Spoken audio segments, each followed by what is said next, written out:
पुणी फेरुछंती नवीन पट्टनायक। नवीन पट्टनायक को झुरी हेउछंती साधारण लोके। नवीन पट्टनायक को खोजुछंती गाँ गहलीर वृद्ध वृद्धा माने।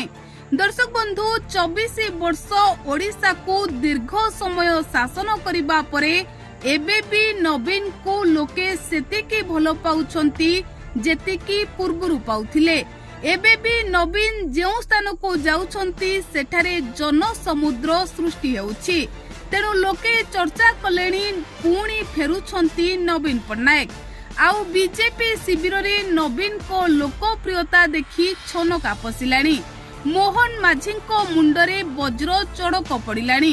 कारण बीजेपी भाबिथिला नवीन पट्टनायक मुख्यमंत्री गादीरु जिबा परे नवीन पट्टनायक को लोकप्रियता हुए तो कमी जाइथिबो। किंतु दर्शक बंधु नुआपड़ारे नवीन पट्टनायक को प्रचार समय रे जेउ भली जन गहली सृष्टि हेउथिला, जेउ भली जन समुद्र सृष्टि होइथिला, एहा देखिबा परे समस्ते आश्चर्य होई जाइथिले। विशेष करी विरोधी दल छानिया होई जाइथिले जे नवीन मुख्यमंत्री नथाई मध्य नवीन पट्टनायक को लोके विपुल मात्रा रे भल पाइबा देउछंती। तेबे विशेष करी नवीन पट्टनायक को गाँ गहलीर वृद्ध वृद्धा माने एते मात्रा रे भल पाइबा देउछंती जा देखिबा परे समस्ते आश्चर्य और चकित होई पड़िछंती। तेबे पुणी फेरिबे नवीन पट्टनायक प्रचार को। कारण स्नेहांगिनी को पाई नवेम्बर 7 तारिख रे नवीन पट्टनायक पुणी थरे नुआपड़ारे प्रचार करिबे।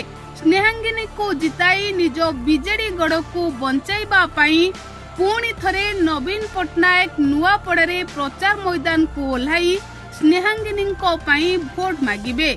आउ एथरो बीजेडी बीजेपी भितरे हेबा को जाउछि महालढ़ई। नवीन निज गड़ को बंचाइबा पाई जी जान लगाई देइछंती।